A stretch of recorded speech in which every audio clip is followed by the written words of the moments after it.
A very good afternoon to you and a warm welcome back to the Royal Commonwealth Pool here in Edinburgh for session 8 of the Scottish National Winter Short Course Meet. I'm Duncan McKinnell and I'll be taking you through the action this afternoon, and I'm joined not by Ali White but by Ali Wyke, the Director of Aquatics for the Scottish Swimming. We've renamed you, Ali. Perfect. So anyway, warm welcome to you, Ali, whoever you are. An imposter. Yeah, we wanted the real thing. Anyway, enough of the stupidities. We've got a good afternoon swimming ahead of us.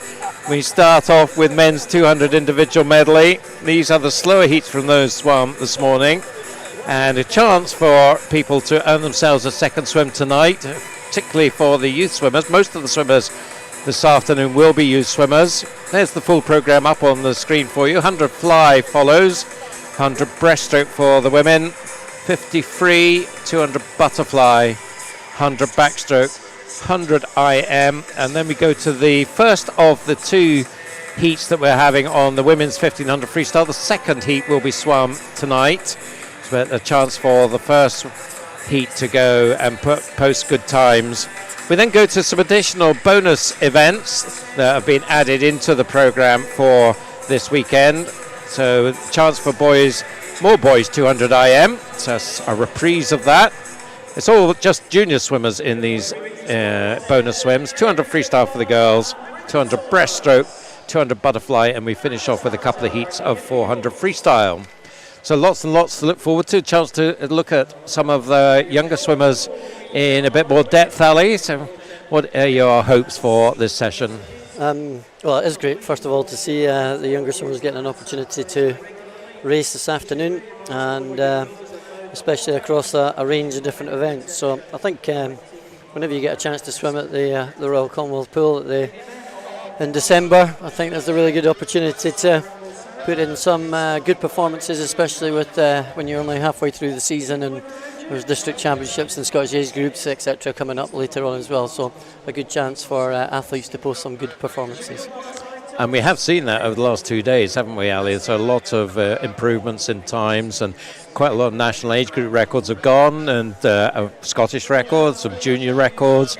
So you must be pretty pleased overall with the standard of swimming that we're seeing. Given the checkered year that we've had in 2021, it's really just, I suppose, April people got back into the water tentatively and then gradually build their programs back up through the autumn. Yeah, absolutely. I mean, it's been a tricky few months, shall we say, and it's been great to see clubs getting back in the water and training. We've still got a wee bit to go to get that fully up to speed as well, but there's been some great performances from some of the junior swimmers in particular. I think some of them standing up really, really well and actually competing well with the senior swimmers, and I think from that perspective that's exactly what we want to see. It's a great opportunity for them to race against senior swimmers in finals as well. So just the one heat of men's 200 medley, and there's the lineup. Connor Mitchell will go for Warrender in lane 1, Zach Slater of East Lothian in 2, Fraser Tetlow of Geary in 3, Carvin MacDonald of Aberdeen Performance in 4, Mark Scott of Finns in 5, Greg Hall also from Aberdeen Performance goes in 6, and Luke Hornsey, a second East Lothian swimmer, goes in lane 7. So the entry times here range 2:19 to 2:25, and we're off and away. Got an empty lane, in fact, in lane 2, so no Zach Slater.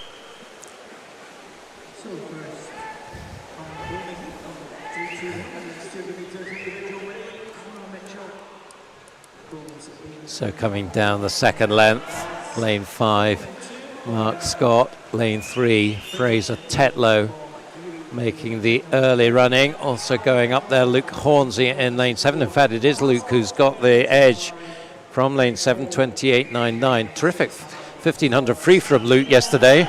Yeah, absolutely. He's had a great weekend, doesn't he? He's done a full range of events as well. It's fantastic to see him swimming on the distance events as well, and it looks like he's gone for it on this medley swim as well. Yeah, looking really good here. Well clear of the 3 in the centre, or 4 in the centre. the leader of which is Calvin MacDonald in lane 4. And Luke Hornsey will take them through halfway and into the breaststroke in 1:03.46. Luke, 2:22 entry time. So we'll see how he compares with that. Certainly a 1:03 for his first half. You feel that he's up for a good improvement? Yeah, and quite often you find that people that are strong in the first half, maybe there's a weakness to come, but Luke certainly looks as though he's pushing on in the breaststroke, which is fantastic. And we know he's got quite a strong freestyle leg as well, so he should be in for a good swim. Yes, of course, some of these swims, and particularly for these guys, because pre-COVID, these 15-year-olds were only 13, so if they haven't been able to post a time since they came back into the pool, then this would be a very old time from a very young Luke Hornsey. And Indeed, in which case young Luke Hornsey is going to be looking forward to looking at the scoreboard at the end, isn't he? Yeah, I'm sure he is, because this has been a dominant performance in this first and only heat of the 200 IM. We've now got Mark Scott in second after a good breaststroke leg, 2:12.03. So we kick off with a 10-second improvement for Luke. So yes, he'll be happy with that, and it'll be interesting to see how that compares with the swims from this morning, whether that gets him another swim. In the medley, there is a youth final, one, so I would think he'll be at least in that. I'd be very surprised if he's not. Mark Scott taking second, 2:17.97, a nice little 2-second improvement for him. And Greg Hall, 2:19.31, also inside his time by around about a second. So a nice start to the afternoon. Nice and positive, isn't it, when you see good swims across the board. Sets us up nicely for the rest of the events. The first of which coming up is sticking with the men, 100 butterfly. And we'll have 3 heats to go in this one.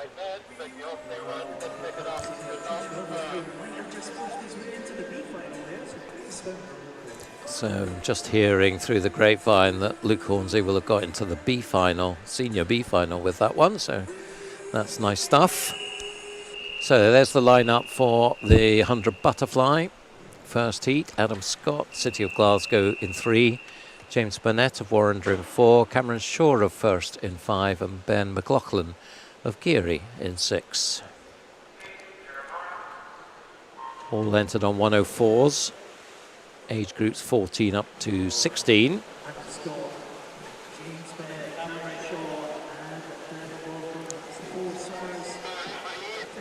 Pretty close at the 25, at least 3 of them anyway. Coming down length 2, perhaps just the first swimmer, Cameron Shaw, edging it. He's in that dark blue cap in lane 5, although James Burnett right there with him now. Who gets the touch? It is Cameron, only by 3/10, 28.61, 28.95 for James Burnett. Cameron Shaw doing his best to hold on to this lead, but James Burnett is pushing him hard. James just 14. Nice turn from Cameron there, though, and that opened up a bit of a gap. Third place, Adam Scott, and that looks like it'd be the 1, 2, 3, but James Burnett is coming back once again, so he's not one to give up the fight, but Cameron Shaw had too much in hand there and takes it in 1:02.08. Again, we got some nice tidy improvements there. A couple of seconds. Yep, keeps that record going, doesn't it? I think we had 100% in the first heat and the first event, and 100% on the first heat of the second event. So good performances from the boys. Yeah, wonder how long we can keep that going. That'd be nice if we had it all the way through. Wouldn't it? Yep. Here's hoping. Heat 2 up on the board there for you. Ben Kelly of Warrender, Connor Stewart of Stirling, Zach Slater of East Lothian, so he obviously didn't fancy 2 back-to-back swims. Don't blame him. Fraser Claxton goes for Hearts, Owen Carroll of Perth City, Finlay Nelson of Dumfries, Callum Sinclair of West Lothian, and no Nathan Campbell in lane 8. He's missing. Range of times here, 101s and 102s, so can we sneak somebody under the minute here? That would be nice. We'll try and keep this record of PBs going. Good start from Finlay Nelson in lane 6 as youngster, another 14-year-old. Well, he's swimming for Dumfries, but based in Stranraer. And he is looking really good here. Lane 3, Zach Slater, having saved himself, as we said, is going nicely in lane 3. So he's second place behind Finlay's 27.75. Owen Carroll moving up nicely, part of the Strathallan crew that swim out of Perth competitively. And he is challenging Finlay now down this last length, but Finlay still has the upper hand and I think is going to bring it home. Is he going to go under the minute? Oh, yes. He is. 59.97. Well done, Finlay. There'll be celebrations in the Nelson household. Owen Carroll just over it, 1:00.65. I'm afraid our record hasn't survived Heat 2 of the fly of 100% PBs, but some good times there nonetheless. Zach Slater inside his time as well, but well done to Finlay Nelson, cracking through the minute for the 100 butterfly. It's amazing how things change, isn't it? Back in the day it was always about who could break the minute on the freestyle, isn't it? Now it's about when you break the minute on the fly instead. 14-year-old, yeah, 14-year-olds, yes. Sub-minute fly, yeah, 100 fly. Yeah, next target, do it long course. Right, Finlay, that's your challenge for national age groups. Who knows? Perfectly possible. Definitely. Heat 3, Jack Murphy of Bells Hill, Andrew Brodie, Aberdeen Dolphin, Magnus Bullough, Shetland, Ryan Ferguson, Edinburgh University, Rory Young, City of Glasgow, Conrad Slesser, Aberdeen Performance, Tom Nicholson of Delting Dolphins, and Lewis Austin going for Tain. So we've got some of the more experienced swimmers here, particularly the two in the centre lane, Ryan Ferguson of Edinburgh University and Rory Young of City of Glasgow. 26.52, Ryan leads the way. That's over a second faster than Finlay Nelson's split. Going well over in lane 1, up at the top of your screen is Jack Murphy of Bells Hill. Well, he's tying for second pretty much now with Conrad Slesser in lane 7, but no doubt who's going to take this one. Ryan Ferguson fully in charge. 59.57 is his time, and he takes that down to 57.37. So it's not just the youngsters that can post good PBs here. Nice stuff from Ryan. And 4 swimmers going under the minute. Jack Murphy, Conrad Slesser and Rory Young joining Ryan Ferguson. Only 2 had sub-minute entry time, so 2 goes to 4. Well done. Magnus Bullough and Andrew Brodie just outside the minute, 1:00.49 and 1:00.59.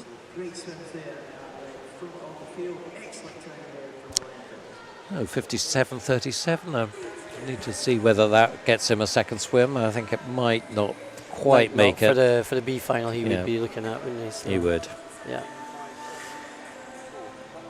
Might be tight, but a nice improvement. He had good form throughout there. I think he'd be quite pleased with a couple of seconds best on that, or 1 second best on that one. So looked pretty controlled over the first 50 and finished off nicely. Yes, he did. 100 breaststroke is next up. We've got 3 heats for first sighting of the girls this afternoon. Alice Cumming of Western Bartonshire in 2, Tegan Black in 3 for East Lothian, Sophie Portier of Warrender in 4, Ava Kirkham goes in lane 5 for first, Millie Donachie of East Kilbride in 6, and Zara Kravis of East Lothian in lane 7. Times here 1:19 up to 1:21. 2 centre lanes turning pretty much together, Sophie Portier, Ava Kirkham, but the whole 6 swimmers pretty close here. Alice Cumming looking pretty strong in lane 2, up at the top of your screen. Western Bartonshire swimmer. I think, is she going to turn first? Let's see. It's going to be very tight. No, in fact, it's Sophie Portier, 37 seconds dead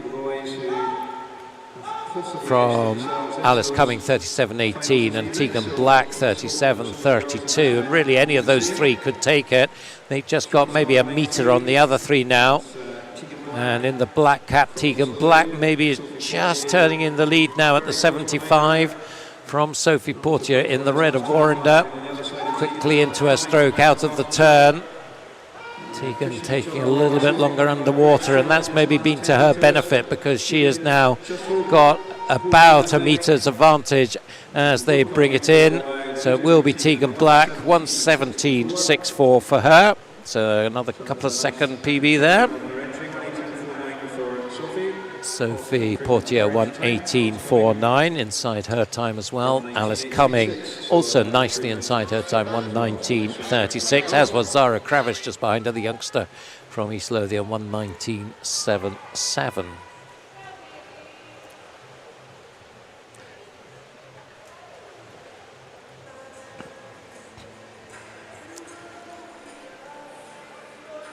So line up there for heat number 2.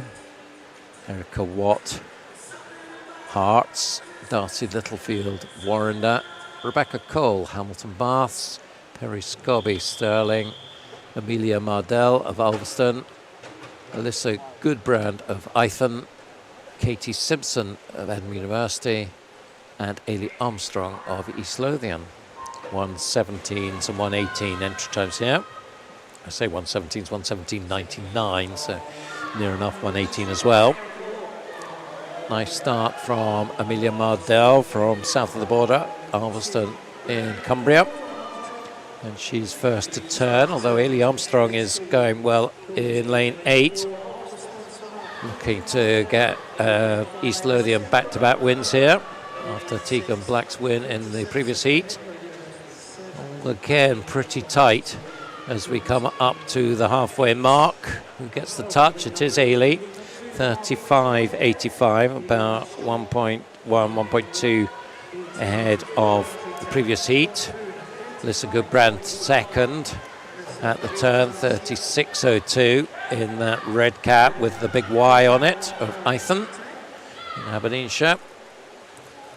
So through the 75-metre turn, and Ailey Armstrong, who's had a good meet, she's posted some good PBs this weekend, and she'll be looking for another one here to come and take the race from lane 8.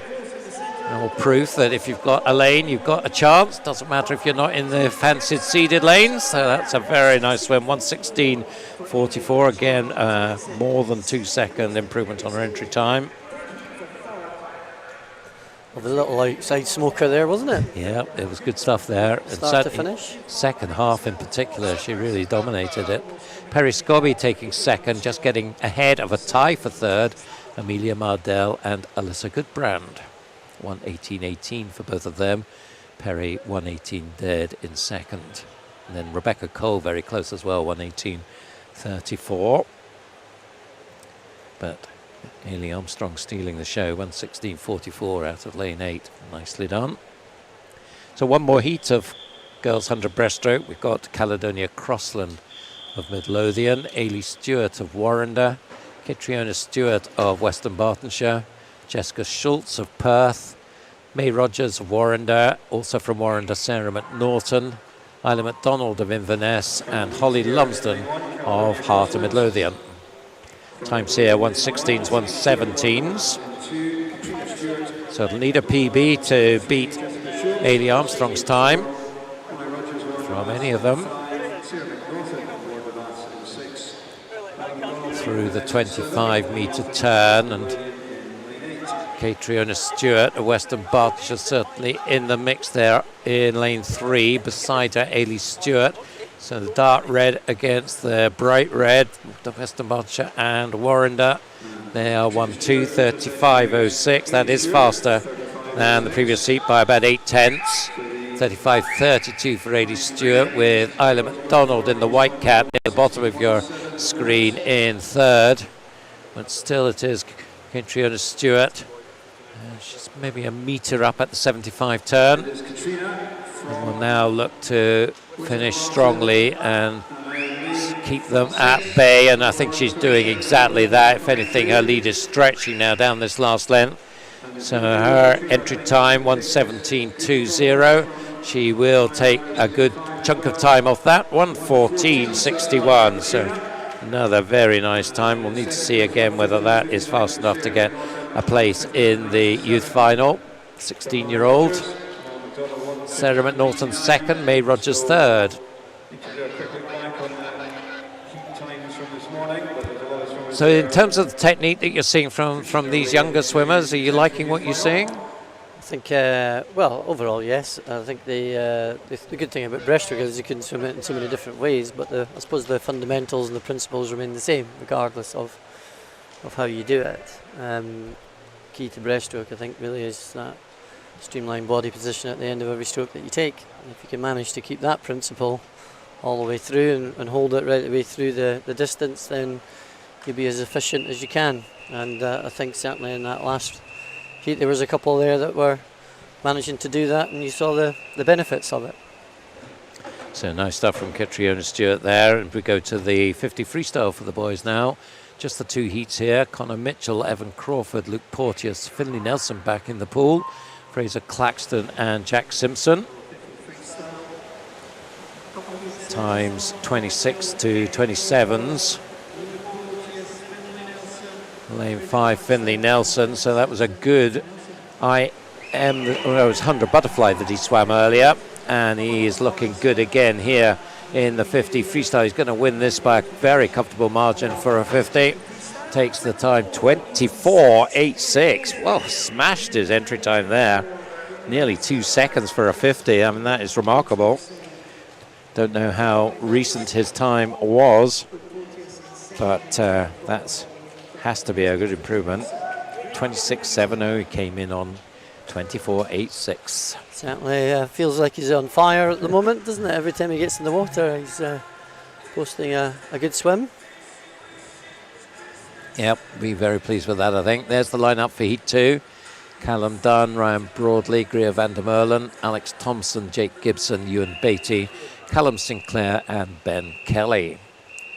Fastest entry time here, 25.3. Alex Thompson going up to 26.4.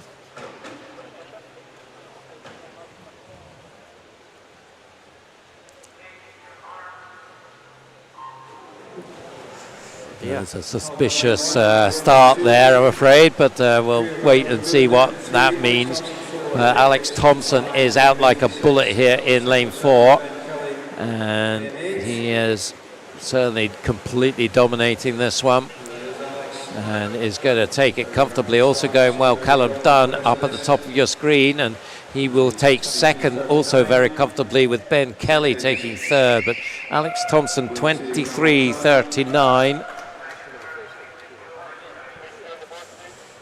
An interesting one, that, isn't it? When clearly there's a false start and it's impacted on everybody else. In the old days, that would have been called back. Of course, nowadays you've got to swim the race and then it's all dealt with afterwards. So, yep, that's ancient history now, pretty much. When you had those second starts, everybody trying to anticipate the starts, knowing that they had a free ride. Not anymore, not for a long time now. And unfortunately, it was Greer van der Merlen who goes there. And it is a shame, because in that event there was probably, it was pretty clear there was 2 or 3 swimmers that were impacted by that. Some got left on the start, thought might be pulled back, but unfortunately not. Yeah, but credit to Alex Thompson, because he was next to Greer. Yep, and he's whacked out there, 23 there. That's a pretty decent out. Absolutely, well inside his entry time. So again, you don't know whether these times were pre-COVID or post-COVID, because while the districts have done a reasonable amount of competition in the autumn, they've not really done 50s. Certainly in the east, we haven't been doing 50s. That's it, yeah. And so you're not quite sure. Obviously, there have been some events and that athletes have been using to enter into the competition, which has been good to see. So I would imagine that most of these times are reasonably up to date because they've had the opportunities, but clearly if those events have not been swum yet, then they'll be a little bit older those times. Yeah, so the best they could have done would have been to get a 50 split off 100, but or use the older times. Or use the older time, yes. 200 butterfly is next. We've got 2 heats here for the women.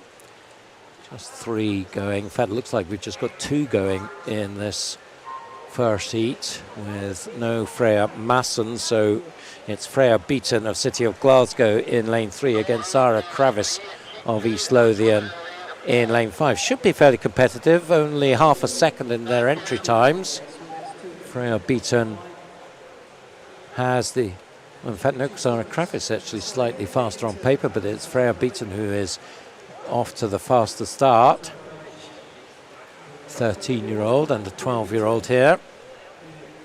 And the future of Scottish swimming in front of your eyes. 33.74. 36.46 for Zara. So she was got a lot of work to do if she is to get on terms, and we'll see how this one works out. Freya Beaton's time is a pretty recent time. In fact, they're both pretty recent times that they've done. Freya did hers down in Birmingham, where City of Glasgow went a couple of months ago, and Zara did hers in Bathgate quite recently. Halfway mark, 1:12.23. So around 38.5, something like that, for her second 50. She can manage to hold that pace and that rhythm. She's doing a good job. She was certainly very positive on the first 50. Yeah, she's still got that 8-9 metre lead, so not really a race. It's Freya against the clock here. She just seemed to be holding her stroke pretty well here as we come down to the 150. It might be starting to hurt around this stage, or once they go into the final 50. 1:52.55, so the pace slightly slower, but not much. Just over the 40 seconds. Zara 2:02. So can Freya keep this going down the last length? Still managing to get a good push off the wall, and it just gives her encouragement. She knows the end is in sight now. 10 to go. And holding, if anything, she has picked up the pace a bit, I think, in these last few metres. So bringing it in 2:33.25. So she improves by 9 seconds on what was not a very old time. Zara Kravis 2:44.95, so not quite able to match her entry time.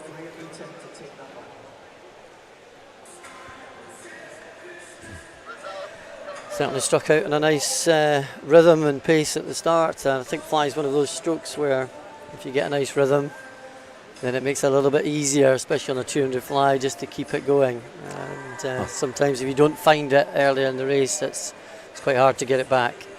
I'll take your word for it. Not fancied it, Duncan. No, I don't. There's still time. No, there isn't. Heat 2. Helen Stoddart, East Lothian. Louise Connell, City of Glasgow. Milana Lowe, South Aberdeenshire. 2 more East Lothian swimmers, Grace Courtney and Ailey Armstrong back in the pool. Erin Hughes of Bells Hill and Susie McNair of First. Looks like that. Are they all there? No, lane 4, so no Grace Courtney.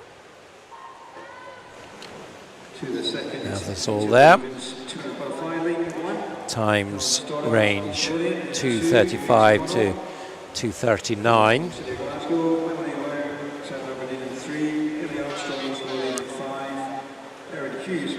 So Ailey Armstrong will be looking to go well after her excellent swim earlier, but well, she's not had the best of starts. Funny, she was bombed it in the outside lane and not doing so well in the centre lane. But, well, that could change. It's lanes 1 and 7, keeping that outside lane theme going. Helen Stoddart leading the way, 32.33 from lane 1, from Susie McNair in lane 7. Both of whom have had good meets. Milana Lowe also not too far away in lane 3, followed by lane 6, Erin Hughes. And it looks like Susie McNair now has got the advantage. Down towards halfway. touch goes to Susie, 1:11.37. So that is nearly a second faster than the previous heat. I think in the previous heat, Freya managed to keep things quite even on the third and fourth 50. I think if Susie can do the same thing, then it'll be quite close in comparison. She's had a pretty good weekend, Susie McNair. She's put in some good PBs throughout the weekend, so I've got faith that she can sustain this and post a good time.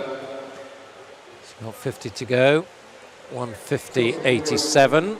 So that was, what's that, 39 and a half? So it's just about the same, maybe just slightly quicker.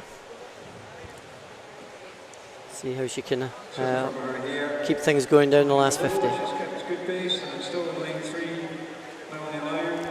The race for second, still with Milana Lowe now, and then very tight for third, Helen Stoddart, Louise Connell, and Armstrong, Erin Hughes.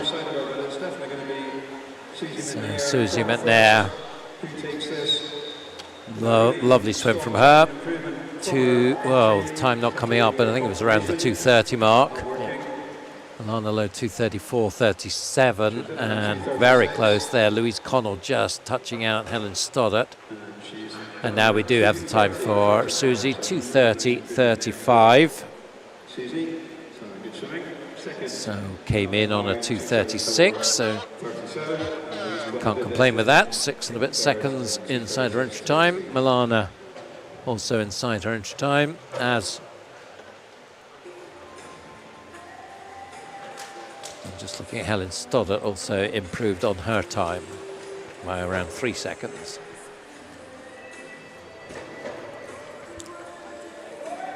Hunter backstroke is next to go. Line up for the first of the 2 heats we've got this afternoon. Struan McFarlane, Magnus Bullough, Owen Williamson, Robbie Thompson, Luke Porteous, Evan Crawford and Alex Thompson. Quick turnaround for Alex Thompson after that 53. Just a wee warm up for him. He certainly blasted it out, so we'll see what he does in the backstroke. That'll be interesting. Ready to go now.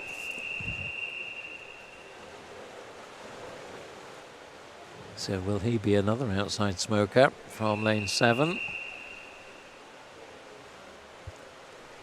Times here, range 1:03, 1:04.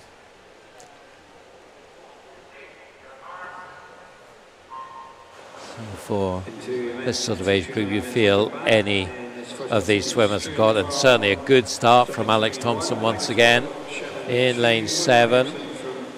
Lane 3, Owen Williamson also going well, I think just behind Alex, and then Luke Porteous also of East Lothian, I think has 3rd spot, but Alex Thompson is keep carrying on from where he left off in the 53, looking very strong here in lane 7, 28.83 at the halfway point, so he'll be not far away from the minute you would think with that.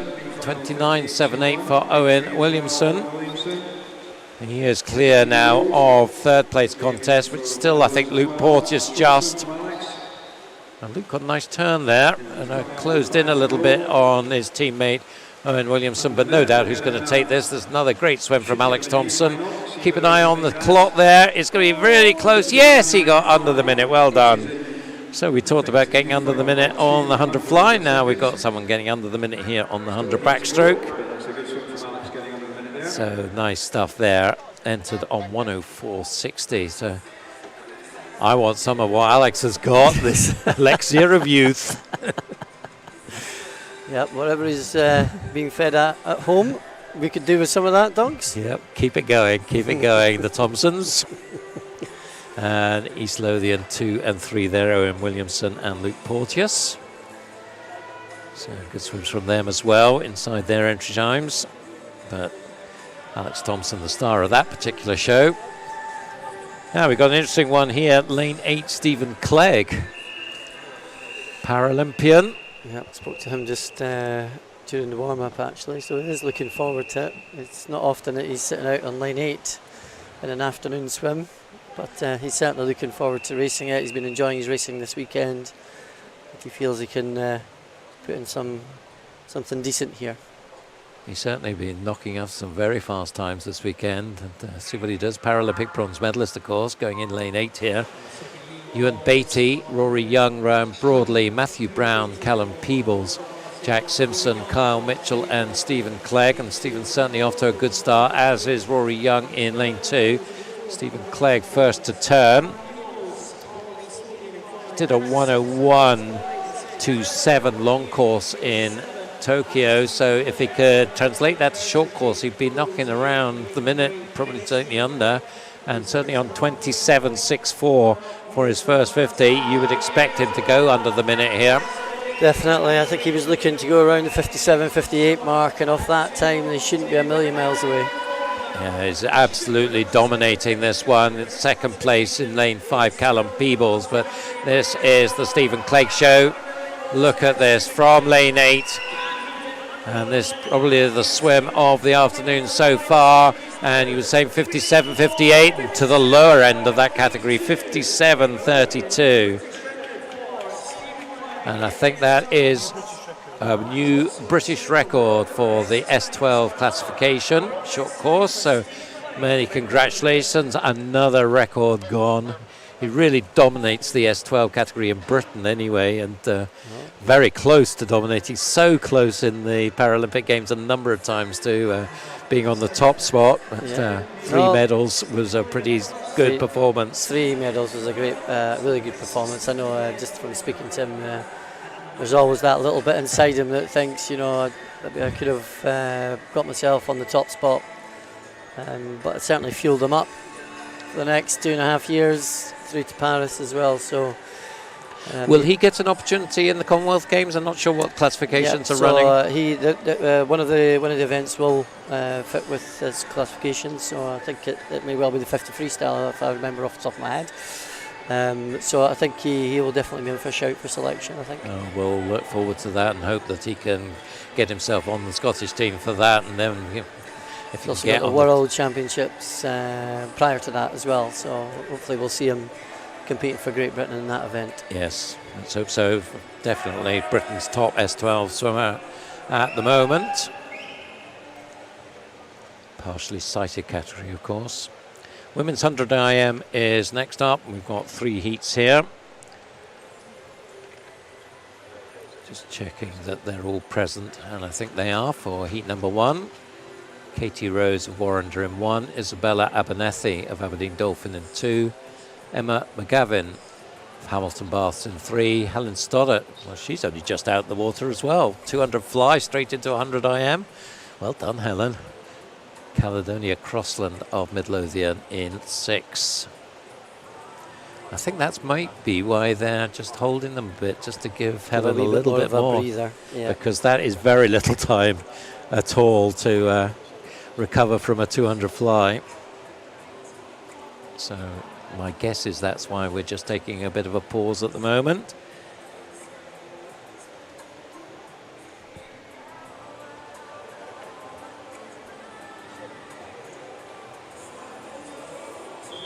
And the whistle goes now, so not being too soft on them. We can get them in now. An extra minute or 2 might just have made the difference. Entry times for these swimmers, there's 3 on 113s and 2 on 116s in the outside lanes, Katie and Caledonia. So safely away, and a good start from Helen Stoddart. Of course, fly is her thing, so no surprise to see her going out strongly. Just basically another 50 added onto the 200, another 25 rather. And so she has the advantage on Katie Rose, who's had a splendid weekend of swimming. And so these two now taking it out. The red cap of Katie, I think, will edge it at halfway. 30.25 for her, 31.12 for Helen. Third place, Isabella Abernethy.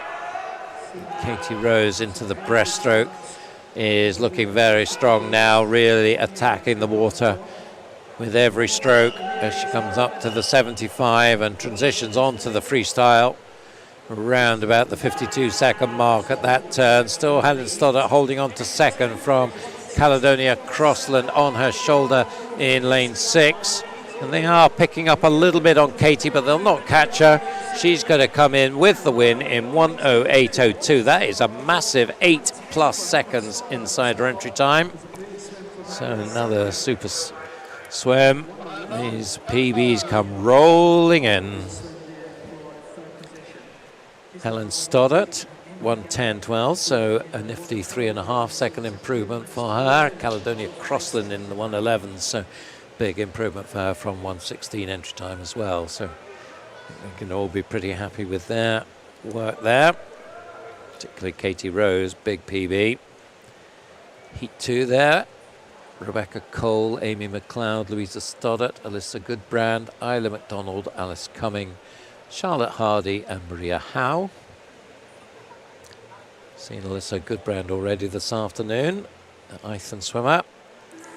Was featuring, didn't win her heat, but she was up there. Louisa Stoddart's had a pretty good weekend at the shorter events in particular. So we'll see what she can do. Isla McDonald from Inverness in lane 5.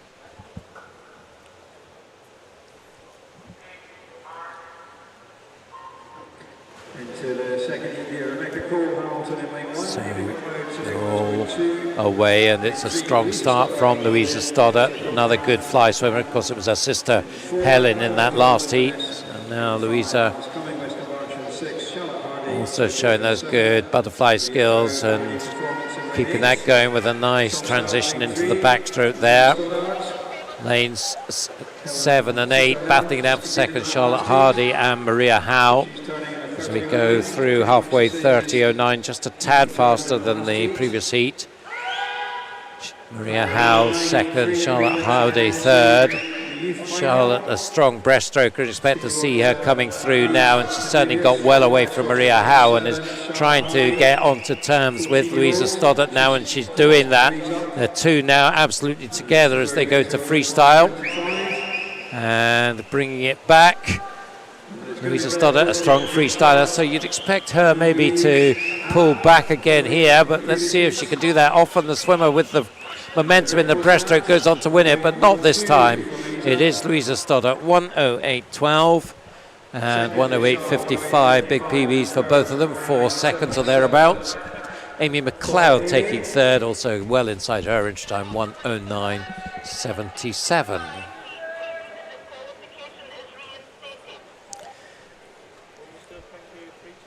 Some nice swimming there all round. It's you mentioned the word transition, and certainly the 100 IM is about the transition between the strokes. Who's got the skills to get from the fly to the back to the breast to the free?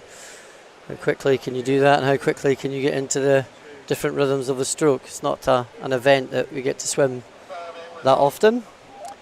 Yeah, as we go into long course season, I guess after this, there'll be some district short course swimming, I'm sure, going on in the early part of 2022, but when they start to focus with national age groups and the meets in the summer, the 100 IM goes out the window really, and then we'll wake it up again in September. That's it. Heat 3. Perry Scobby, Susie McNair, another one back again for quickly. Lucy Lucas, Catherine Boddy, Caitlin Coyer-Campbell, Amelia Mardell, Natalie Bruce and Freya Beaton. Freya Beaton also did that 200 fly in that first head-to-head heat. Susie McNair was a good start there in lane 2. No swimmer in lane 3, so no Lucy Lucas. As we go to halfway, it is going to be Susie McNair, so another good swimmer coming in from her. 30.95. Interestingly, that's not as fast as Louisa Stoddart from the previous heat, but the breaststroke might change that. And coming up well is Caitlin Coyer-Campbell of Inverness. I think she's just going to get the touch at the 75. Not a lot in it between her and Susie McNair. So again, it's about who is the strongest freestyler. Talking about transitions, that was a good transition from Caitlin from breast to free. And that's given her, well, I thought it gave her the advantage, but no. Susie McNair coming storming back to take it in 1:07.76, and in the end that was faster than Louisa Stoddart by about 4/10. So another excellent swim from Susie. That's becoming a thing. She won her heat of 200 butterfly and now won her heat of 100 IM. Unfortunately, we have disqualification, the technical infraction in lane 5. So Caitlin Coyer-Gamble that we were talking about, unfortunately, she succumbs to an offence of some sort. Didn't see what it was.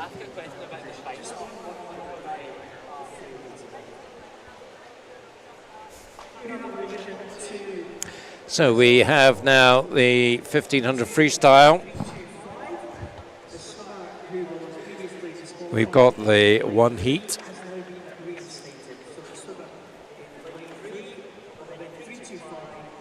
Just hearing about a reinstatement, actually.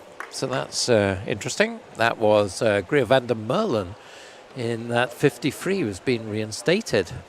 Fairly mind-boggled about that because it looked to be a clear flyer. But anyway, take it. Maybe, of course, it wasn't him, it was somebody else and we didn't see it. So. Well, maybe. Yeah, maybe.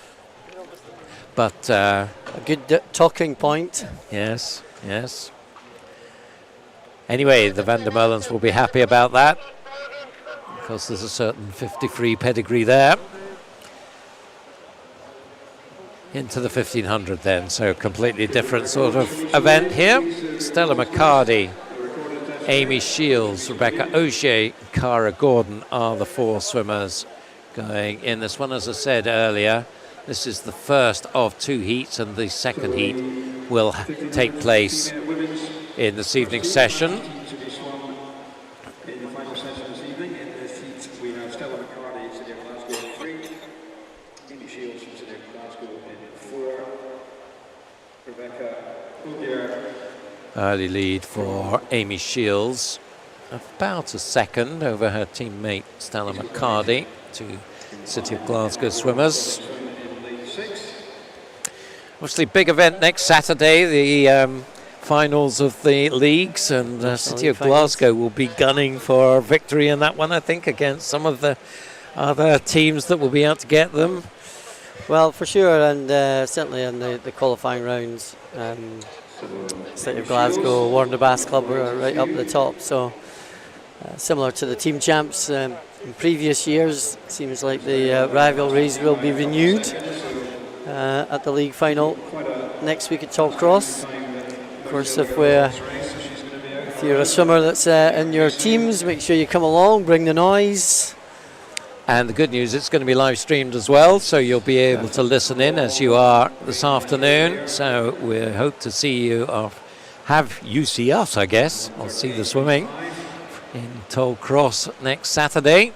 Yep. It will be very exciting, I think. I think the swimmers are really up for it as a sort of final pre-Christmas blast. Should be fun, and certainly that's one of the things I think young swimmers enjoy, is that team event, isn't it, really, when they get to go with their teammates and compete against others. I think it really is good fun.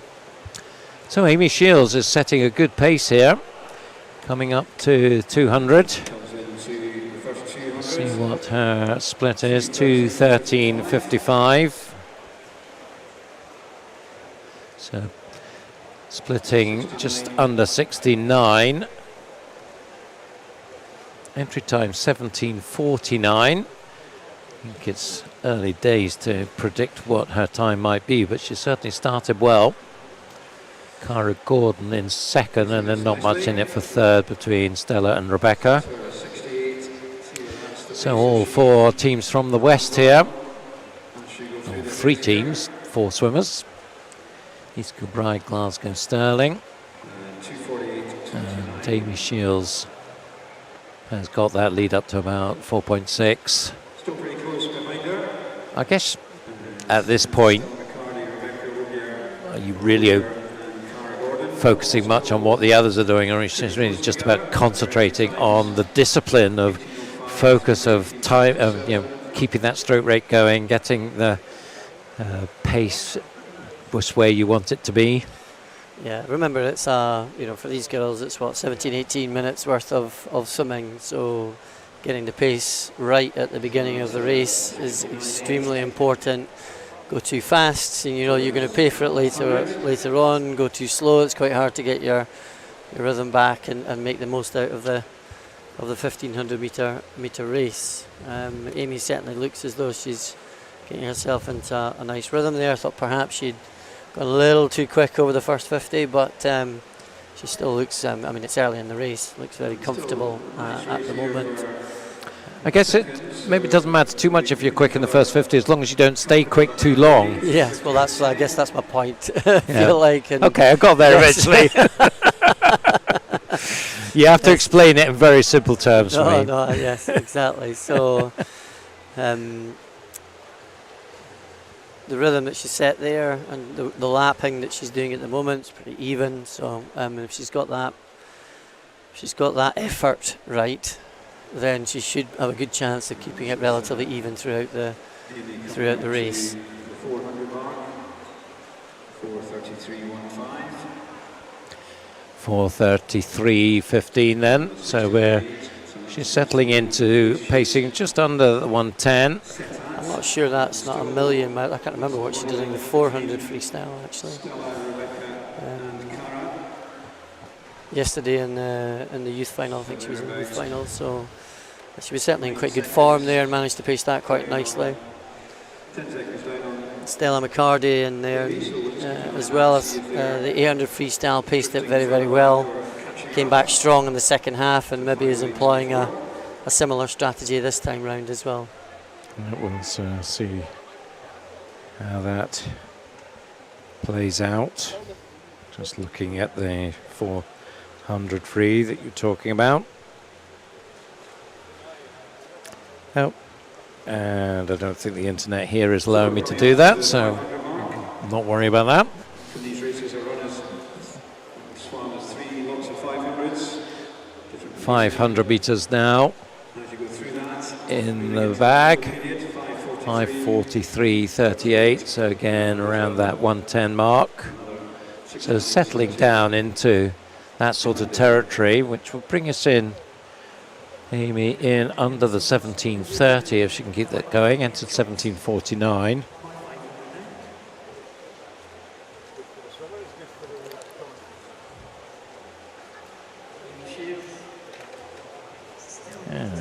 Got it now. She did a 4:23.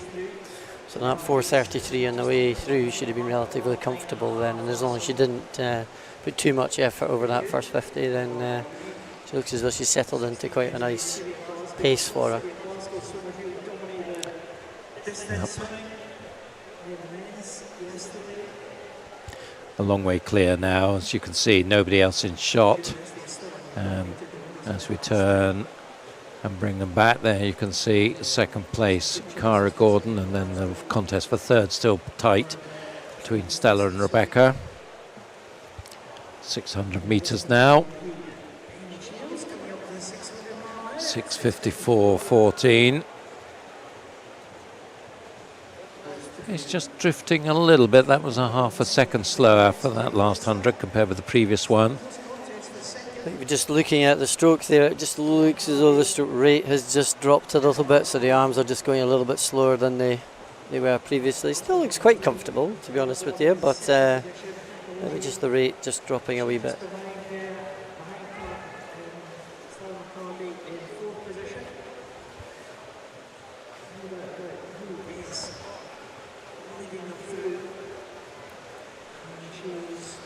So just get shots there of Cara, and now Stella McCarty has opened up a bit of a gap. You can see there over Rebecca Ogier. So as we see them crossing each other, we will keep tabs on what's going on behind Amy. And you see them coming out towards Amy there. I guess later on she will be in about them to lap them, I think, the way she's going. 8:04.72. Yeah, it's quite, when you're in this sort of situation, that it's not unusual if you're seeing people that you might start actually catching up, you use that as your extra bit of motivation to keep you going when things are getting tough. So you saw the 31 on the lap card there, so that tells you that this next turn is halfway. 60 laps of the pool, or 60 lengths of the pool, I should say, to be precise. It would be a 3,000 metre if it was 60 laps. Yeah, we'll not make them do that. It's another one for you to try out, Duncan. That and your tune and fly. Full of good ideas this afternoon, aren't you? Yes.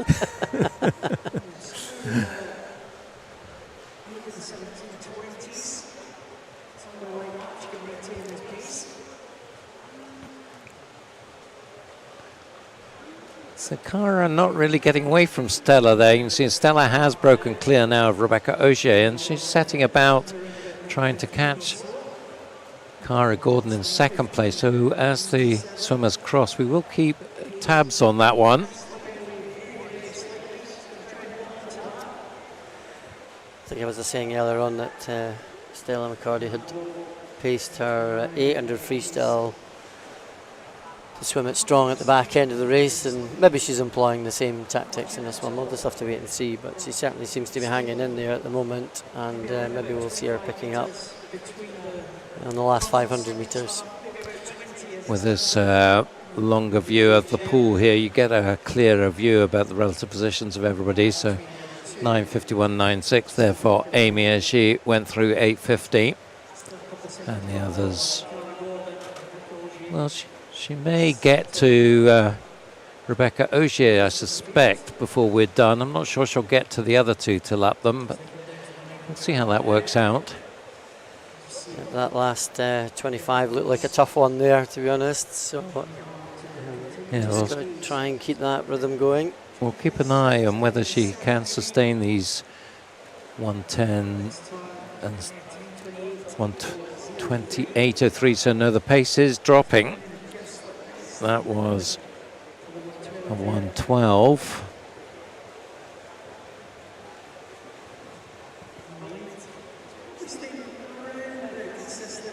So we'll see whether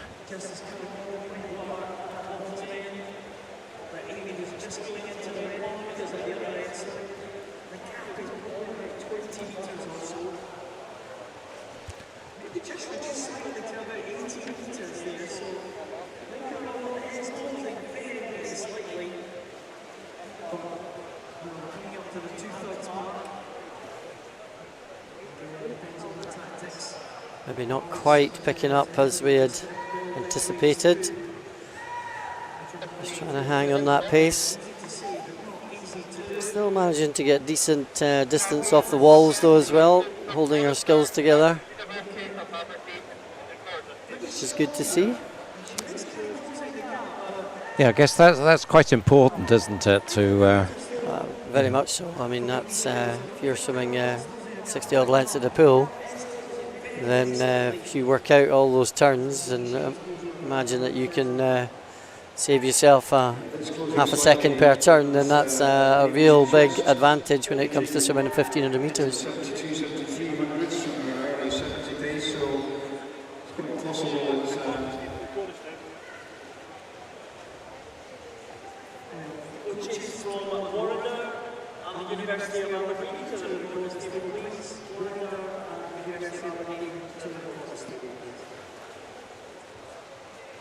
So 12:16.79. 12:16.79 then. Amy is starting to suffer a little bit. His pace has dropped off, so could well be. But Cara has just maintained her pace and is slowly Cara Gordon back towards. and Stella McCarty about 5 seconds apart. That's been fairly steady at that gap for quite a long time. So Cara digging in there, not letting Stella come back at her. Cara's done a great job in terms of keeping that pace nice and even. Even to the extent now where I think she's just starting to pull a wee bit back on Amy Shields, although Amy is considerably further in front.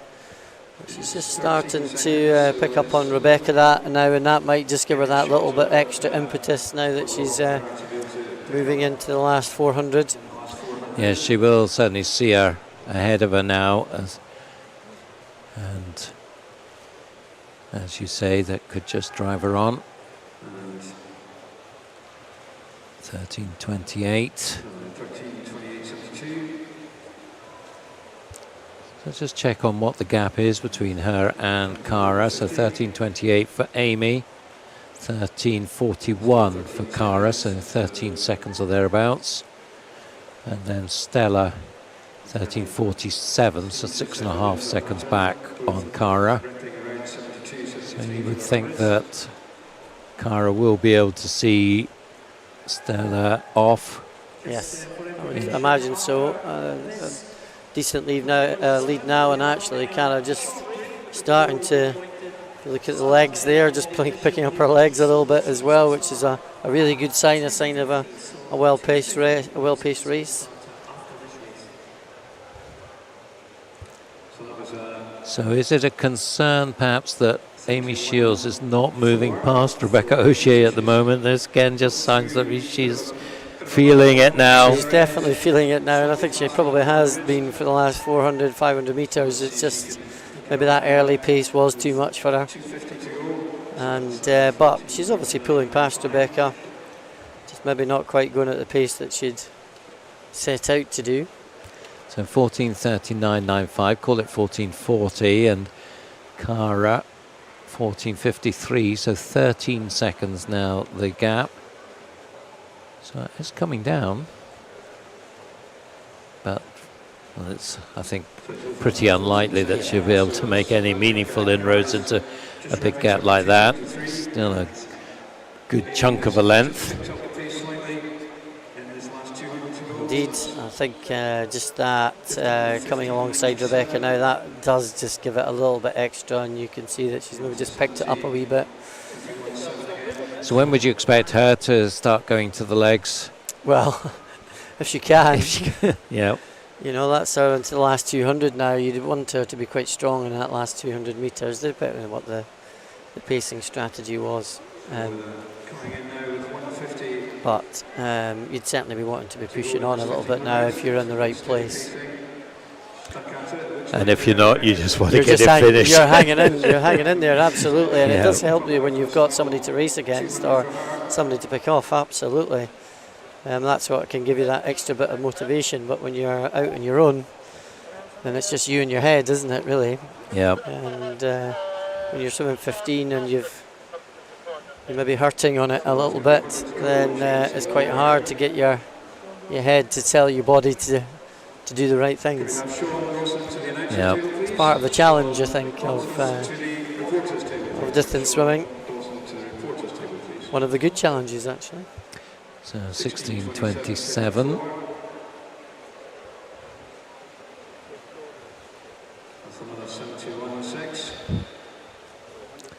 So entry time for Amy is 17:49. So hopefully she'll get inside that.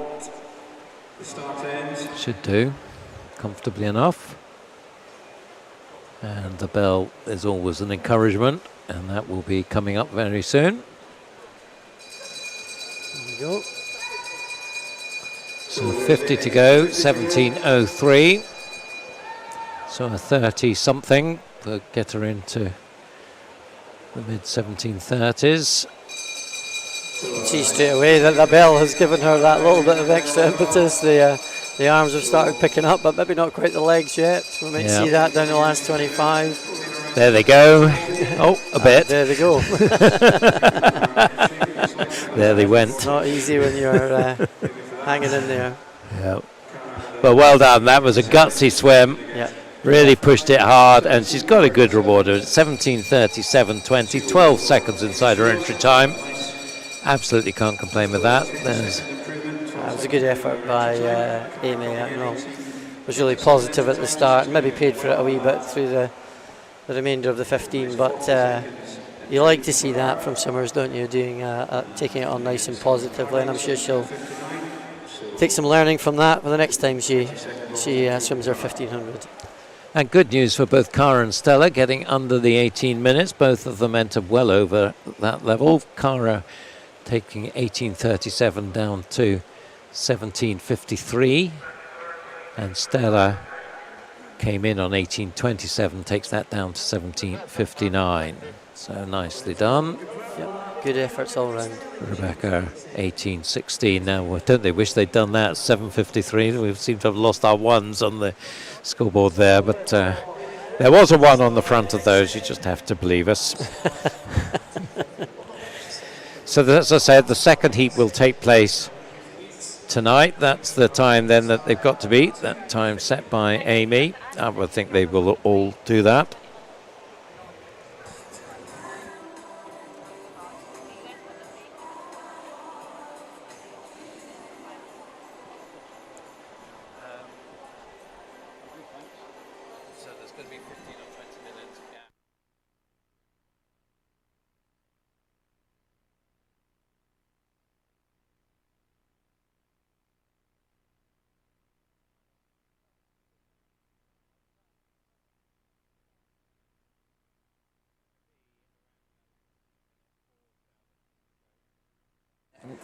There's going to be about a 15-minute pause now for the remaining events. So we're going to take a wee break here, and you can see their coverage will continue at 2:45, so just around the 15 minutes time. So we'll see you back then from the Royal Commonwealth Pool. Just for now, get yourself a cup of coffee, have a wee check on what's going on in the Grand Prix, anything else you fancy for the next 15 minutes, but hopefully we'll see you back at 2:45. But until then, short break. Bye for now.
Well, welcome back. I think we'll be about ready to get things underway again. Just to explain what's going to happen for the rest of the afternoon session, these are bonus events. We're giving the opportunity, Scottish Swimming giving the opportunity to youth swimmers to get some extra times on the board. They can't qualify for tonight's finals from these events, but a good opportunity to get some swimming in a quality environment and update their times. So we'll have 200 IM for the boys, 200 free for the girls, 200 breast for the boys, 200 fly for the girls, and then a couple of heats of 400 free for the boys. So that's what's coming up. We're getting informal now, I see, on the commentary team. Duncan and Ali, forget the surnames, we don't need them. It's almost like a comedy series or something, isn't it? It's the Duncan and Ali show. Well, it's not quite good night from him. No. Not yet. I'm not wearing the proper glasses. Anyway, it's great to be back, and we're not seeing too much evidence of things going on poolside at the moment. There's a distinct lack of officials, and we do have some swimmers in the call room area. So the way it works here, if you're familiar with the Commonwealth pool, is that there's the competition pool, which is on the end further away from the changing rooms, the 25 metres there, and then beside the competition pool, of course, we have the diving pool, which of course had the Scottish Diving Championships here last weekend. That's been turned into a 6x25 pool for swim downs and warm-ups. So that's a great facility for the swimmers to have. And then the other side of the boom, during the daytime anyway, they're able to swim down in the rest of the 50-metre tank. So lots of opportunities to get in the water for preparation and swim down. And that's really useful for the athletes. It means that they don't have to do the warm-ups necessarily, perhaps an hour or 2 hours before their swim. They can do it at the right time for them. Great point, Duncan. It's absolutely the case. So it's not the old traditional way of getting in the water when you can and then warm up maybe 2 hours in advance of your swim. It's actually time it properly, come into the pool area when it's when it's the appropriate time for you, get in the pool when it's the right time, get your land works out, so it's all actually measured out and timed appropriately. And so it really is a good facility here at the Royal Commonwealth Pool. Well maintained by Edinburgh Leisure as well. It's an excellent place. Yes, it's always in excellent condition, beautifully clean, and really friendly staff, friendly, helpful staff. Can't say enough for the work that Edinburgh Leisure team does for us here. So you can see we are now getting things underway, and this is first of two heats in the boys 200 IM. Ethan Stewart of Hamilton goes in lane 2. Oliver Cartwright, City of Glasgow, in 3. Teammates Guy Pelosi in 4. Tom Ingalls in 5. 6 is Ewan Weir of Dundee City Aquatics, and 7 Andrew Smitten of South Aberdeenshire. Entry times range 2:24 to 2:38. Good start in lane 5, Tom Ingalls. Good City of Glasgow presence here, and Tom's just got the edge from the fly, 30.07. Leads by 3/10. Ethan Stewart was turning second. He's the white cap there up at the top of the screen and is in second still. These two with a fair margin now over Ewan Weir in lane 6 and Andrew Smitten beside him. Guy Pelosi as well. It's Ewan Weir and Ethan Stewart pretty much together there at halfway. 104.27 for Ethan, 104.39 for Tom.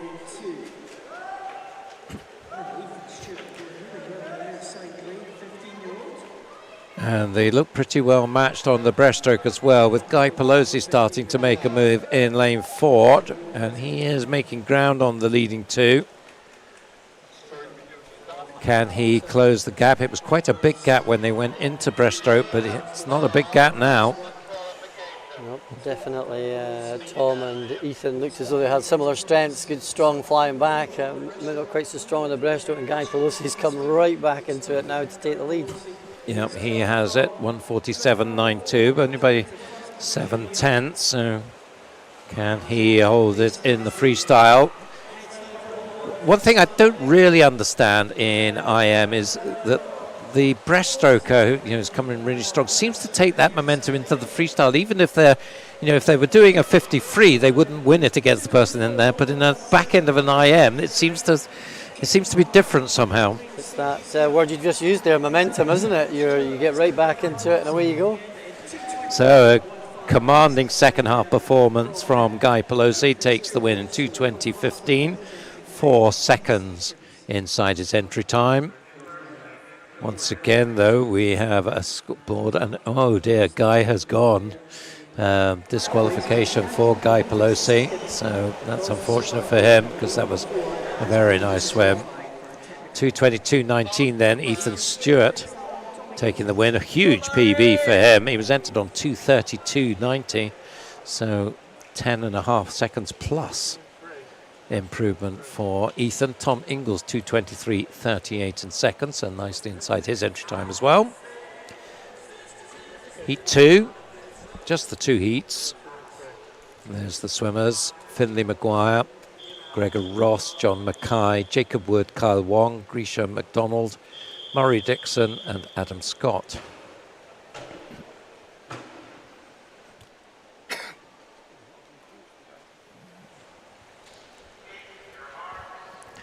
Times in this one 2:18 to 2:23.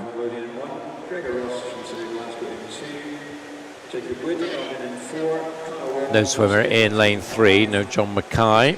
So 7 swimmers go here.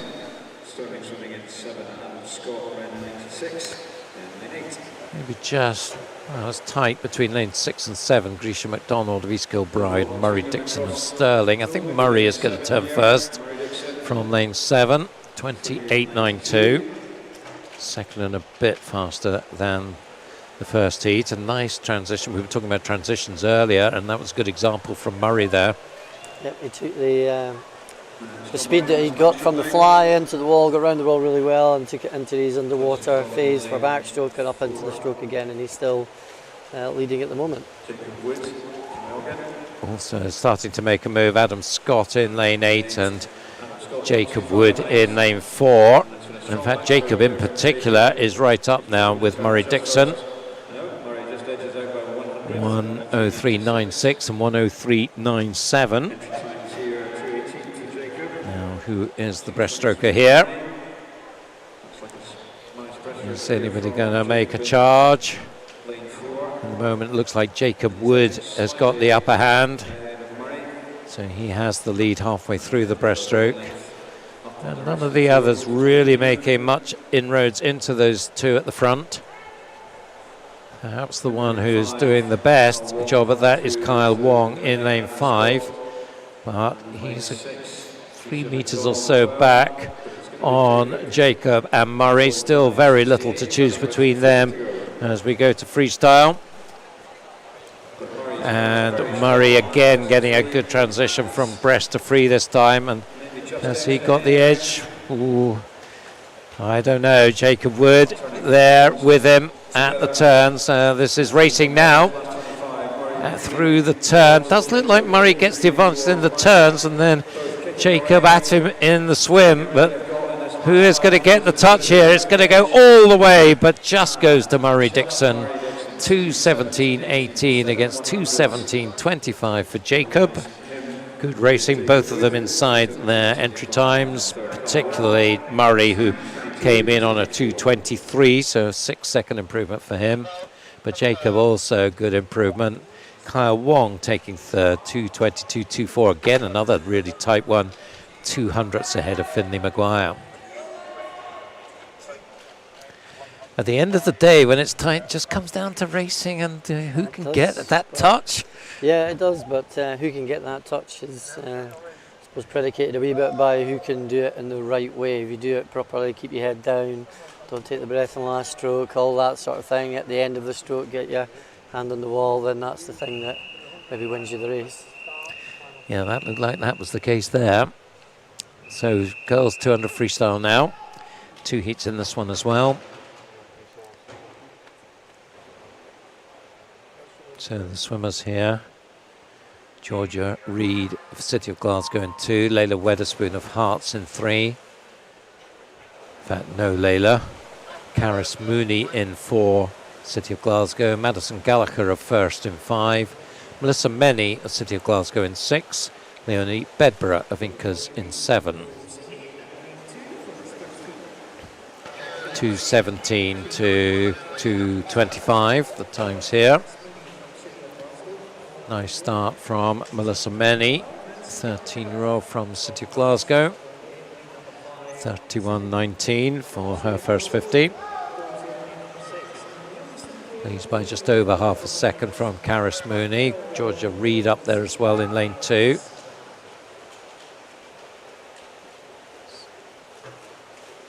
And Caris now more or less on terms with Melissa through that turn. So not for the first time this afternoon at City of Glasgow, head to head.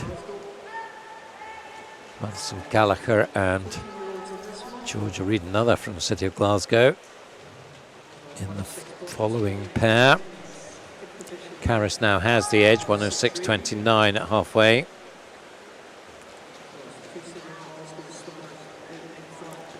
Fourteen-year-old.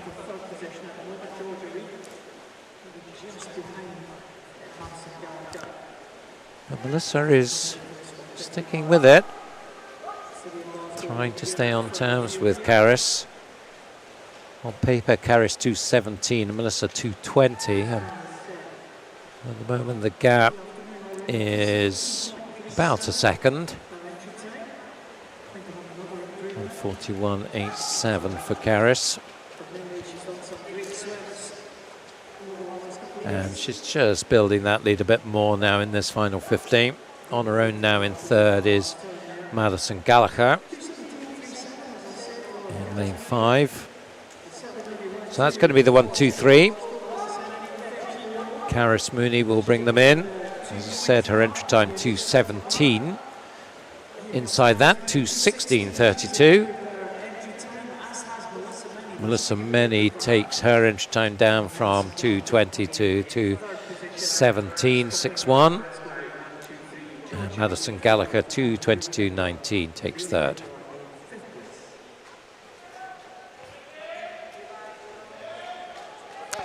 Confirmation of that result. 2:16.32, Caris Mooney.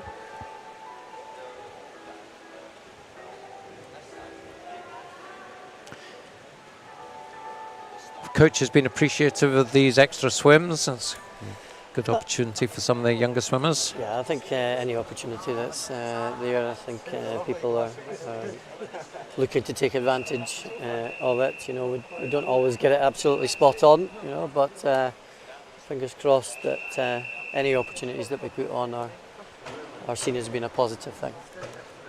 So heat 2. Just looking down the line, we've got no swimmer in lane 4. So Safrina Machin of Western Bartonshire is in 1. Isla Grant of Hearts in 2, and also from Hearts, Orla McInnes in 3. Hannah Edmiston, City of Glasgow in 5. India Marshall of East Lothian in 6. Talia Blackley of City of Glasgow in 7, and another from City of Glasgow, Victoria Niven, in lane 8. So with no lane 4, the fastest entry time, lane 5's Hannah Edmiston, and she does lead 30.27 at the 50 from Orla McInnes and Isla Grant, the 2 Hearts girls in lanes 3 and 2. Also in the mix, Hannah is India Marshall, the black cap there in lane 6, and just behind her Talia Blackley.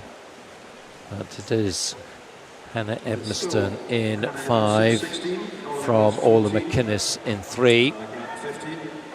So that's going to be the 1, 2 at halfway. 1:03.86 and 1:04.38, so about half a second's in it.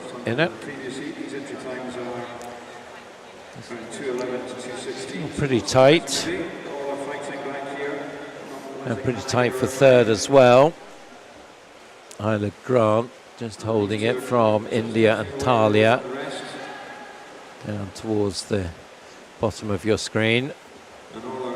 But still Hannah Edmiston, and she is sustaining her lead, in fact slightly building it in that third 50, 1:37.96, around about a 34 there.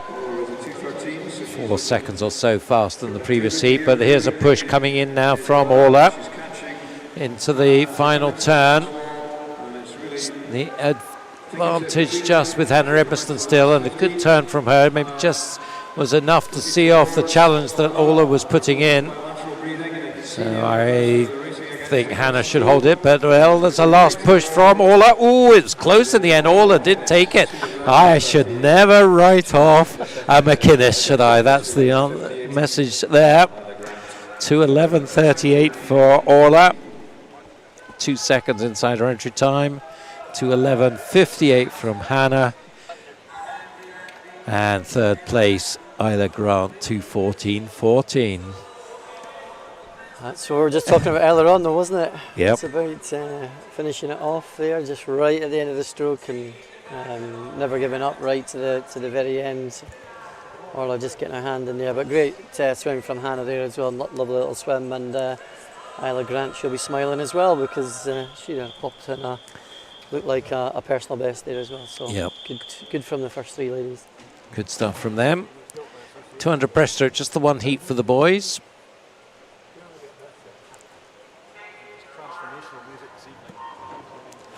And off they go. All 8 lanes occupied. Ewan Jones of West Lothian in 1. Guy Pelosi and Kyle Wong, both from City of Glasgow, in 2 and 3. And Jamie Jardine of Warrender in 4. Fraser McIntosh, East Kilbride in 5. Gregor Ross, City of Glasgow in 6. Thomas Christie of Aberdeen Dolphin in 7. And Tom Ingalls, City of Glasgow in 8. Well, Thomas Christie has started off strongly in lane 7. And he takes them through the 50 by over a second, 32.79. 17-year-old, so the oldest in the field. Lane 4, Jamie Jardine has second to himself. Then it's tight for third. Guy Pelosi, Fraser McIntosh, Gregor Ross all in the mix. But it's the Aberdeen Dolphin man.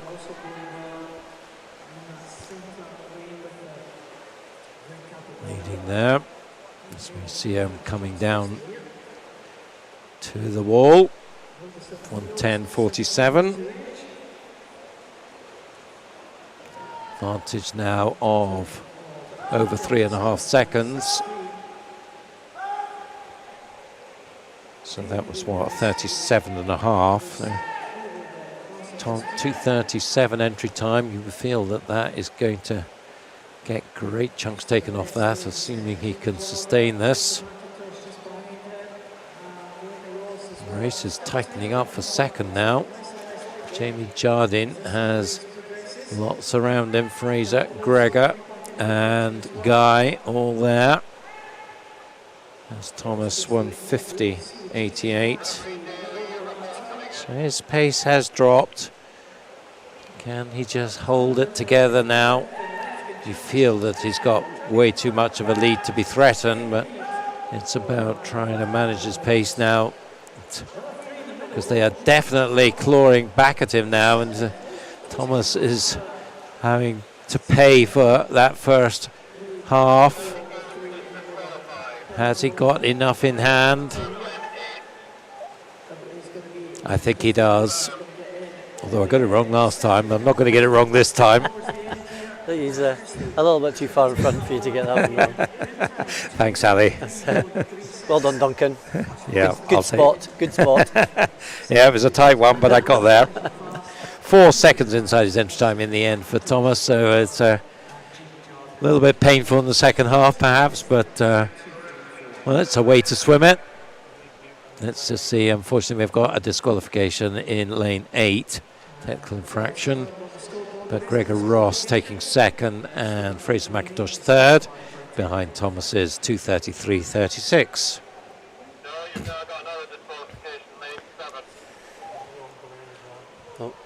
Seems like there's going I to be think another I one. might have called that too soon. And unfortunately, Thomas was DQ'd as well. So, ouch.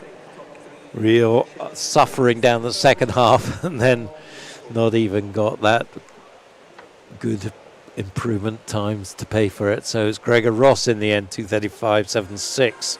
Yeah, and but one of those things that the coach will definitely be going to find out exactly what the deal was around that technical infraction, and look to see if it's something that can be sorted out for the next time round. Yeah, very unfortunate. 4 swimmers now in the first of 200 butterfly heats. So you might be a little bit confused because we had women's 200 butterfly earlier. So just to reiterate that these are bonus swims that we're showing now. You can't qualify for the evening finals from these, but it does give swimmers a chance to post some good times and take that forward into the new year. So 4 swimmers in this one, and not too much to separate them. Caris Mooney, City of Glasgow, Madison Gallagher of First, Katie Campbell, Aberdeen Dolphins, and Alyssa Goodbrand of Eithin. 32.58, the leading split at the 50, with Alyssa Goodbrand and Katie Campbell, the two from the northeast, leading the way here. Red cap of Eithin, the white cap of Aberdeen Dolphin. And coming to halfway, Alyssa, I think, will have the edge. 1:11.61 for her. 1:12.53 for Katie, 1:14.89 for Madison in third. And Alyssa just beginning to open up the lead a bit now. Don't actually have an entry time for Alyssa. Obviously,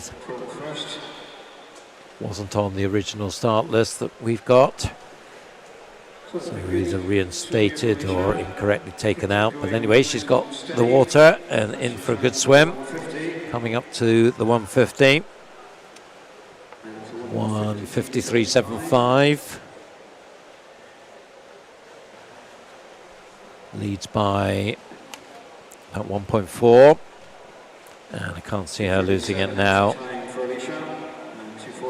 Holding that stroke together nicely.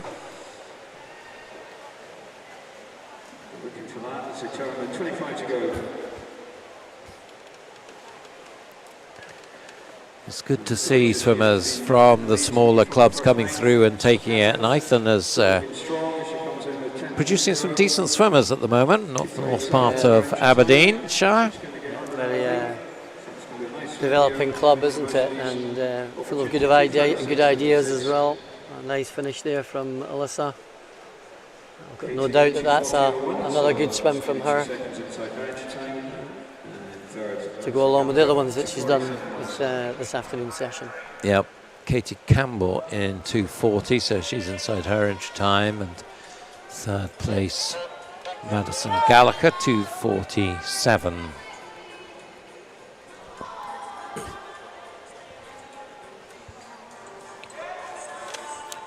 So second heat coming up of the 200 butterfly.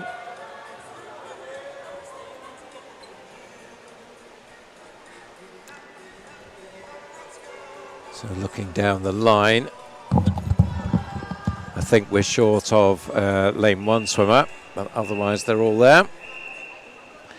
So India Marshall of East Lothian, Eva Gordon of Stirling Swim, 2 from City of Glasgow, Georgia Reid and Libby Doubleday, Lexine McCappin of First, Layla Weatherspoon of Hearts, and Kristen Mackay from Warrender.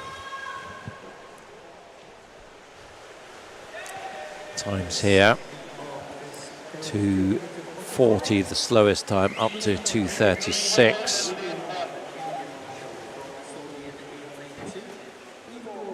Layla Weatherspoon starting nicely in lane 7. And now starting to come up alongside her, Lexine McCappin of first. And also up there in lane 4, Georgia Reed, so pretty close between them. Lexine getting the touch, 33.25. And does look like Lexine. And now also Georgia Reed are the two. But plenty of swimming still to be done. Libby Doubleday just edging up maybe into 3rd place in lane 5. Through halfway, Georgia now with the edge, 1:12.52.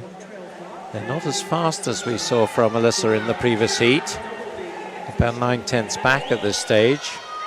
But we've got a 3-way race here, so this will be about racing now.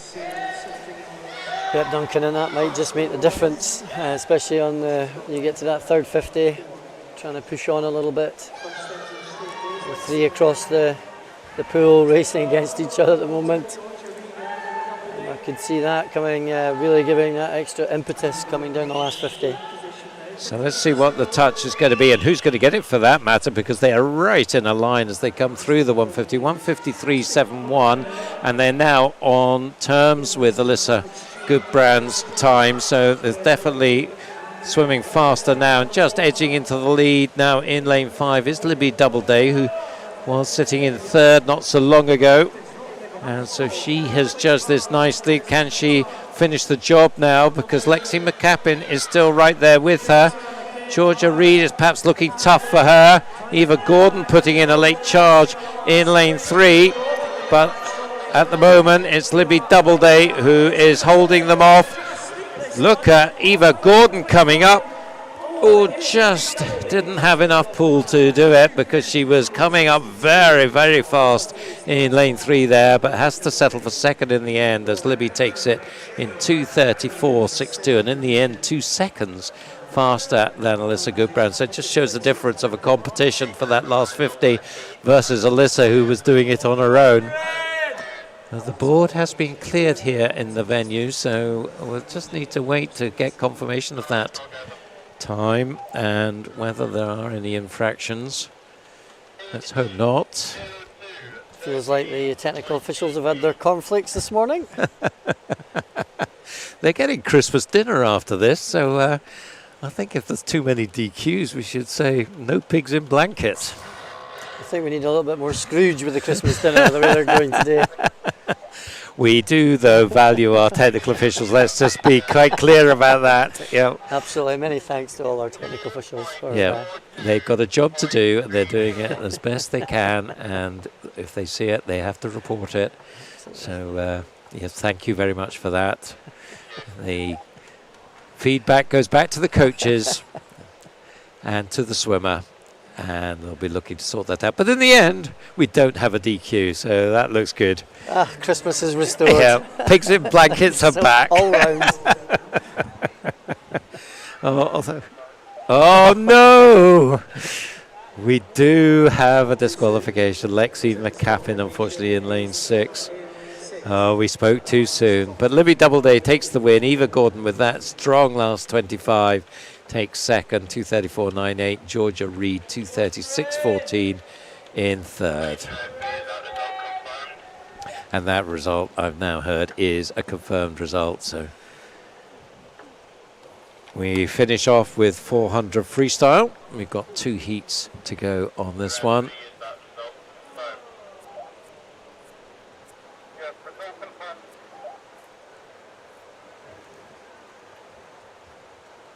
So getting ourselves set for that.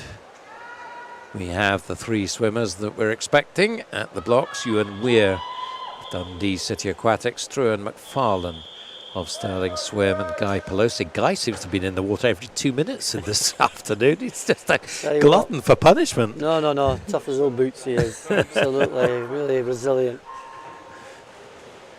You can be both, a glutton for punishment and tough as old boots. In fact, it helps probably.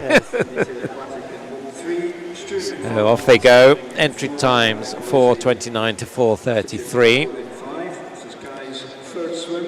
Struan McFarlane off to an excellent start. The Sterling swimmer in lane 4.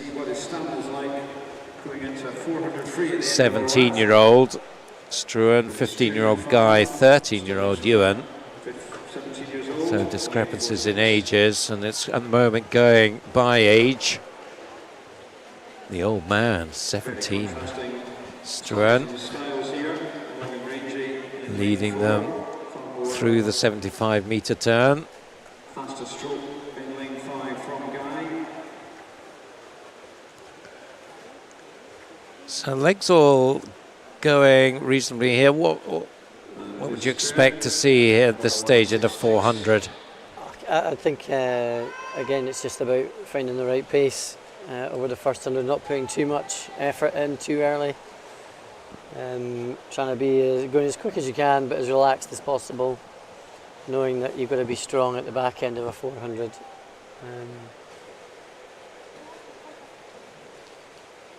And it certainly looks like Struan took it out quite positively at the start. It'll be interesting to see where he is at 200 and compare that second half to the first half, but still looks quite comfortable. 1:35.37, so that was 33.5 roughly for his third 50.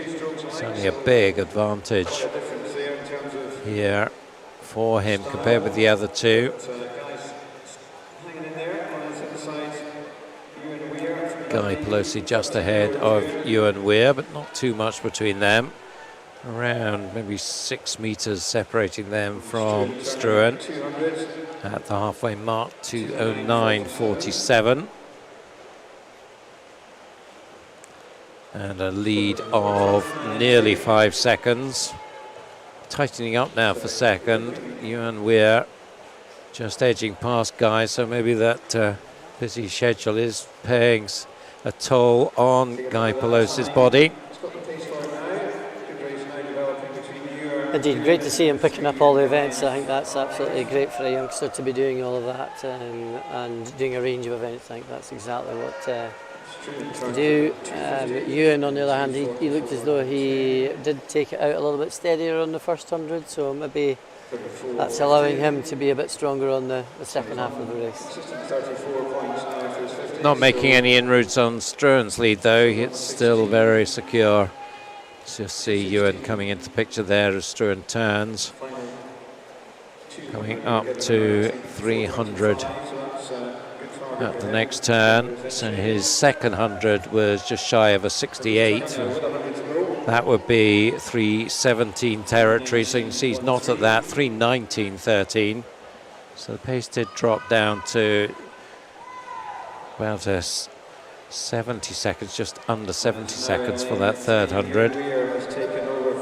Another of those would bring him in on more or less on his entry time, so you would hope he would pick it up in this final stages of the race. Get himself inside those times.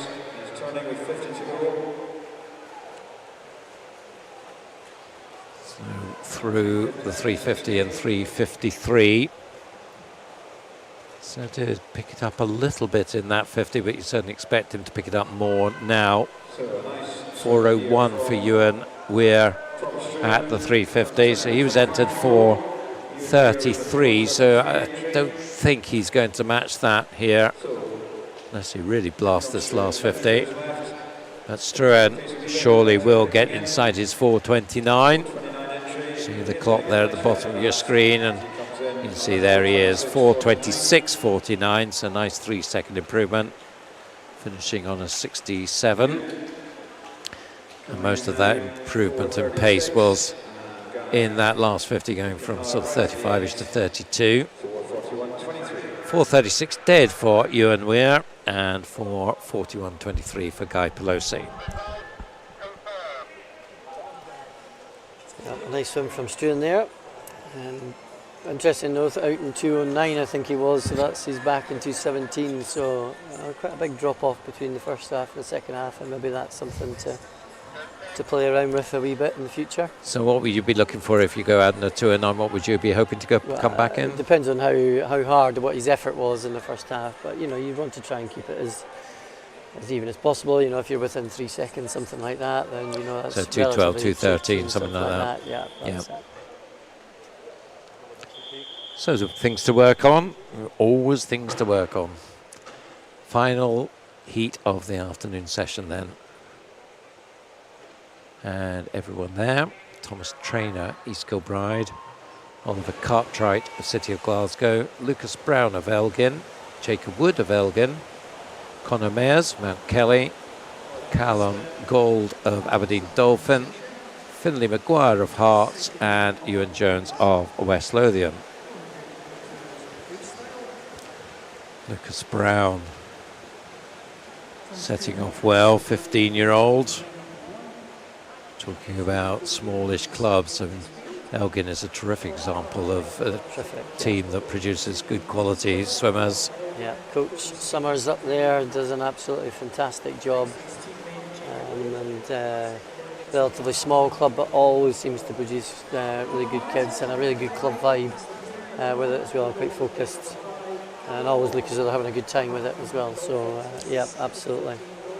But it's Conor Mayers now who is setting the pace. The Mount Kelly swimmer goes through 57.55. So he looks like he means business. Entered on 4:22, so that's a pretty fast first 100. The two Elgin boys, second and third, with lane 6 Callum Gould also there or thereabouts. But Conor Mayers pushing it out strongly, and I just wonder, that first 100 blast, was that wise? Well, the proof of the pudding is in the Christmas. Well, the proof of the Christmas pudding is in the eating, isn't it? But he could have gone out a little bit too hard, if you like, on that first 100, and it just starts as though it looks as though the rhythm has just dropped a wee bit now. So they're definitely clawing it back. As Conor still will lead, I think, at halfway, but Jacob Wood is on his case and bringing that lead down to not very much now at the halfway point. In fact, Jacob Wood's got it at the turn, 2:06.17 against Conor's 2:06.29. Unless he was going for a 100 split, but no. It definitely wasn't going for 100 split, and you can see here now that there's a wee bit of a race on the go, and he's been brave at the first 100, and he's now in a wee battle alongside Jacob Wood there, so maybe that'll keep pushing both of them on to spur them both on to get a good swim out of it. Yes, it's looking that way. It just seems very curious just how fast Conor went out, but anyway, overexcitement maybe, I don't know, but here they go, as you said, in a race here. But Jacob Wood just pulling away a bit now. Lucas Brown in third place ahead of Callum Gould, but it's Jacob Wood now setting the pace. The 16-year-old from Elgin entered 4:20.88 through 300 and 3:12.54, so 66 there, so should get inside 4:20. Conor Mayers just a body length plus a tiny little bit behind as they turn at 3:25, and well, maybe signs that he could mount a late challenge. We knew he got the speed from the early stages, so has he got anything in the tank to apply the speed against? 50 to go. 3:45.55 plays 3:47.04, so a second and a half the gap. And it doesn't look like Conor's going to attack, although we have seen some last length charges this afternoon, but it's looking good for Jacob Wood, you'd have to say. Conor will continue to work it though, and he is having a go here as they come down this final length. I don't think he'll catch Jacob but a good challenge from him. 4:16.66 for Jacob. Connor 4:18.66. So both of them 4 seconds or so inside their entry times. Lucas Brown 4:23.15. He takes a second off his time. So a nice way to finish. An interesting race, that. Absolutely, and if anything, you can say Connor, guts his swim there. He got himself out there and hung in the middle, and then put himself in a wee position at the end where he could challenge. But Jacob looked as though he paced that one quite nicely, relatively even as well. I think he's 200s within a couple of seconds of each other, and he had a good bit left at the end as well. So an excellent swim there. Yes, and didn't panic when Connor went off like a train at the beginning as well. So yes, excellent stuff. So that sees us through the penultimate session of the Scottish Winter Short Course Meet. I'm Duncan McKinnell, and Ali, many thanks for your company this afternoon. We've enjoyed it, even though you've given me a little bit of a hard time from time to time, but I'd expect nothing less. Nothing less, Duncan. We'll see you all later. We'll be back for the final session, getting started just before 5:30. So we look forward to seeing you there. But for now, from the Royal Commonwealth Pool, we'll wish you a very good afternoon.